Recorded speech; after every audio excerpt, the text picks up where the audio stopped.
আসসালামু আলাইকুম রহমতুল্লাহ। প্রিয় শিক্ষার্থীরা, আশা করি সকলে ভালো আছো। আমি আজহারুল ইসলাম, প্রভাষক গণিত, কুষ্টিয়া ইসলামিয়া কলেজ। তো অষ্টম শ্রেণীর যে ক্লাসটা আমি নিচ্ছি সেটা হচ্ছে আমি পূর্বে যে স্কুলে চাকরি করতাম, তো ওই স্কুলের শিক্ষার্থীদের জন্য বিশেষ করে। তো লক্ষ্য করে দেখো, আজকে আমরা যে অঙ্কটা করব, 4 নম্বর যে অঙ্ক আছে, শ্রেণী ব্যক্তি দেওয়া আছে আর গণসংখ্যা দেওয়া আছে। প্রশ্নটা কি, গণসংখ্যা নিবেশন তালিকায়, মানে এই যে গণসংখ্যা নিবেশন তালিকায় গাণিতিক গড় 54 হলে, মানে গড়টা কত, উত্তর বলা আছে 54, 54 হলে কিসের মান বের করা? প্রত্যক্ষ পদ্ধতি। প্রত্যক্ষ হচ্ছে তুমি নিজের চোখের সামনে যা দেখছো, এটা বলে সরাসরি। কি বলে? সরাসরি যে পদ্ধতি আছে, এটার মাধ্যমে তুমি পি এর মান বের করো। আমরা জানি গড় বের করা দুইটা পদ্ধতি, একটা হচ্ছে সরাসরি পদ্ধতিতে গড়, আর একটা হচ্ছে সংক্ষিপ্ত পদ্ধতিতে গড়। তাহলে প্রশ্নটার মাধ্যমে তুমি বুঝতে পারলে প্রত্যক্ষ মানে হচ্ছে সরাসরি সিস্টেমে যে গড়টা আছে ওই সিস্টেমে তোমাকে গড়টা বের করতে হবে। তো শিক্ষার্থীরা, এখানে শ্রেণী এই অঙ্কটার দুইটা পার্ট। এটা হচ্ছে এতটুকু, এরপরে যে দ্বিতীয় অংশটা আছে আমরা এটা পরে করবো, আগে আমরা প্রথম অংশ করতেছি। ঠিক আছে, এটা হচ্ছে আমাদের ডাকের প্রথম অংশ। আচ্ছা, এখন আসো আমরা যাচ্ছি অঙ্কের সমাধানে। যেহেতু আমাদের এখানে শ্রেণী ব্যক্তি আর গণসংখ্যা রয়েছে, তাহলে আমরা প্রথম শ্রেণী ব্যক্তি নিয়ে ছক তৈরি করবো। এগুলো নিয়ে কি তৈরি করবো? দেখো, আমি অঙ্ক শুরু করতেছি। তাহলে আমরা কি তৈরি করব? গণসংখ্যা নিবেশন সারণী তৈরি করব। আমরা লিখছি গণসংখ্যা নিবেশন সারণী তৈরি করতেছ নিম্নরূপ। গণসংখ্যা নিবেশন সারণী নিম্নরূপ। তাহলে আমরা গণসংখ্যা নিবেশন সারণী তৈরি করার ডাকটা মুছে দিলাম। তোমাদের বইয়ের মধ্যে আছে 239 পৃষ্ঠা, 4 নাম্বার অঙ্ক এটা। তার প্রথমে এখানে আমরা কি লিখবো? শ্রেণী ব্যক্তি লিখবো, যেহেতু আমাদের শ্রেণী ব্যক্তি দেওয়া ছিল শ্রেণী ব্যক্তি। তাহলে দেখো, আমাদের এরকম গড় আছে 1 2 3 4 5 2 4 6টি। তাহলে আমরা এভাবে 6টি গড় নিব। 1টি, 2টি, 3টি, 4টি, 5টি, 6টি। আর সবসময় রাখবে যে অতিরিক্ত আর একটি গড় তুমি নিবা।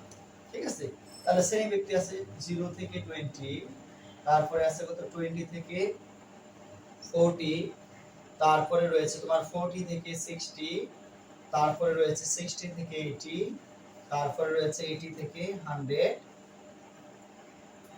এতটুকু আছে। 1 2 3 4 5টি ঘর রয়েছে। ঘর আছে কয়টি? 5টি।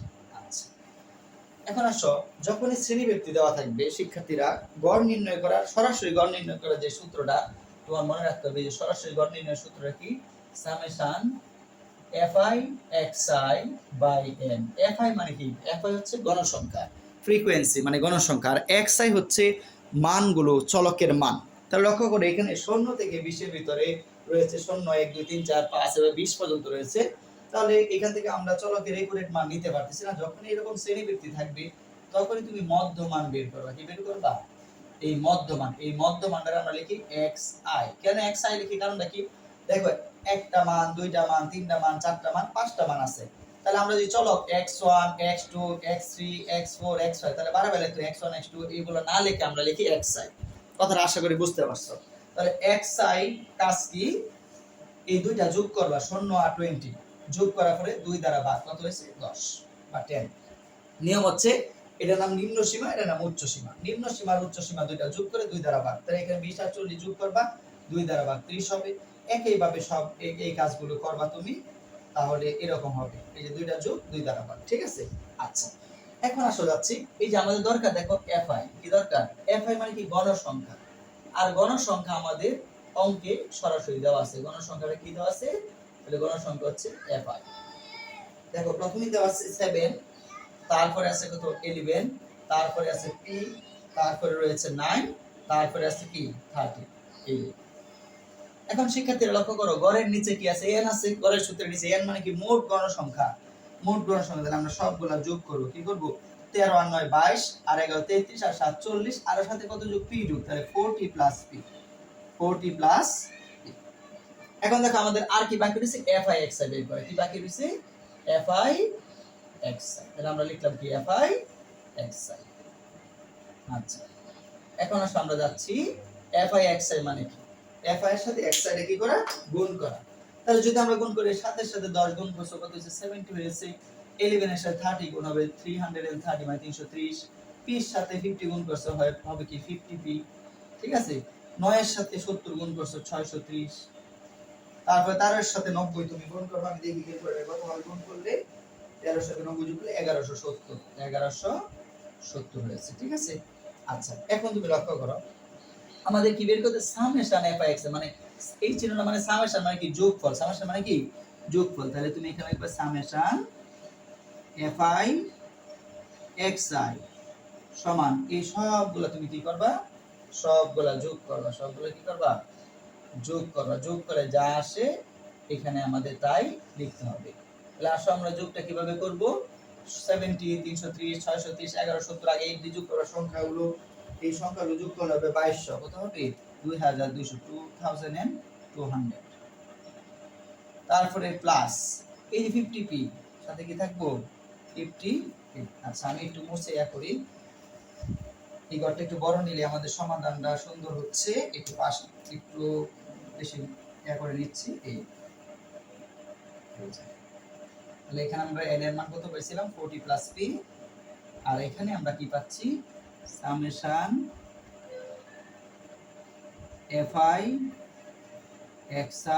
সমান 2200, আমার জায়গা নাই তাই নিচে লিখব প্লাস 50p প্লাস 50। ঠিক আছে, দেখো তাহলে আমরা কি করলাম, তোমার fi(xi) এর সামেশনটা আমরা বের করলাম, fi(xi) সামেশনটা বের করলাম। এখন আমরা কি চলে যাব, গড়ের অঙ্কে চলে যাব। ঠিক আছে, এই পর্যন্ত বুঝতে পারছো কিনা বলো তো দেখি। আচ্ছা তাহলে এই পর্যন্ত আমাদের ক্লিয়ার, সামেশন fi(xi) আমরা বের করলাম, n বের করলাম। তাহলে আমরা চলে যাচ্ছি পরবর্তী পৃষ্ঠায়। ঠিক আছে, আমরা চলে যাব পরবর্তী পৃষ্ঠায়, আমি এটা মুছে দিলাম। এখন আমাদের কাজ ছিল প্রত্যক্ষ পদ্ধতিতে। ঠিক আছে, আবার গড়ের মানও কিন্তু দেওয়া আছে। এখন আমরা যাচ্ছি সূত্রে, আমরা জানি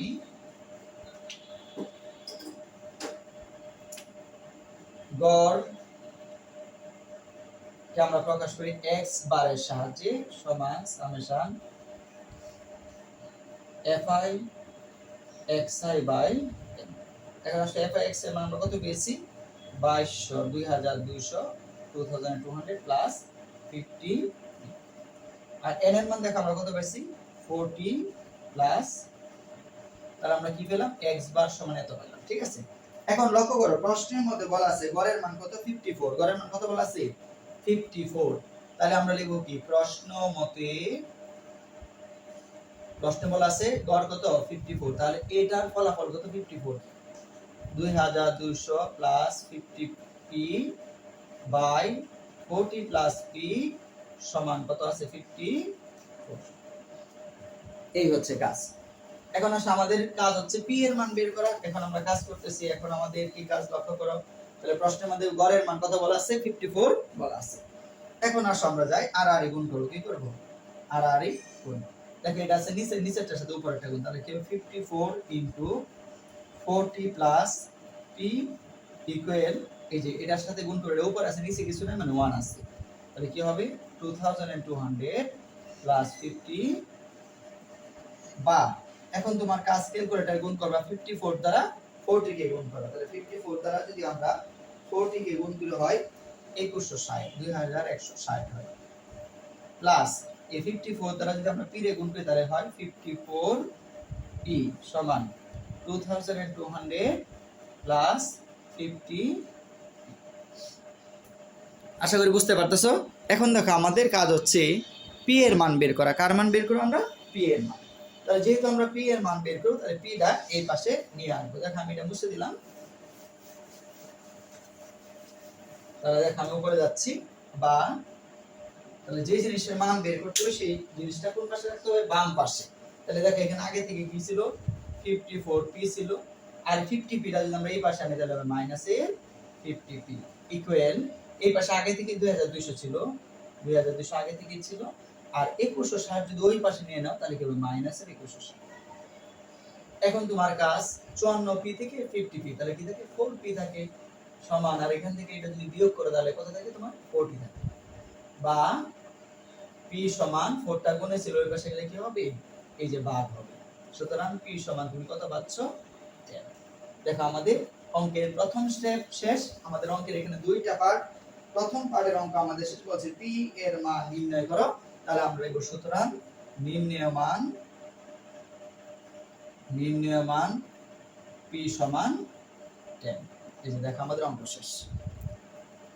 তো শিক্ষার্থীরা এটা আমরা করলাম 4-এর প্রথম অঙ্কটা আমরা করলাম, 4-এর প্রথম অঙ্ক, ঠিক আছে? 4-এর প্রথম অঙ্কটা আমরা করলাম, মানে প্রথম পার্টটা করলাম। দ্বিতীয় পার্টটা হচ্ছে, দ্বিতীয় পার্টে যে এই ডাকটা তোমার বলেছে সেটা হচ্ছে অতঃপর সংক্ষিপ্ত পদ্ধতির সাহায্যে, দেখো আমার সামনে বই আছে, অতঃপর সংক্ষিপ্ত পদ্ধতির সাহায্যে প্রাপ্ত p এর মানের সত্যতা যাচাই করো। বলছে p এর যে মানটা তুমি পেয়েছো 10, এটা তোমাকে যাচাই করতে হবে সংক্ষিপ্ত পদ্ধতিতে গড়ের সাহায্যে। তাহলে এটা আমরা পরবর্তী ক্লাসে করব। আজকে আমরা প্রথম পার্টের ক্লাসটা করলাম, দ্বিতীয় পার্টে তোমাদেরকে ওই দ্বিতীয় অংশটা দেখাবো। সবাই ভালো থাকো, আল্লাহ হাফেজ।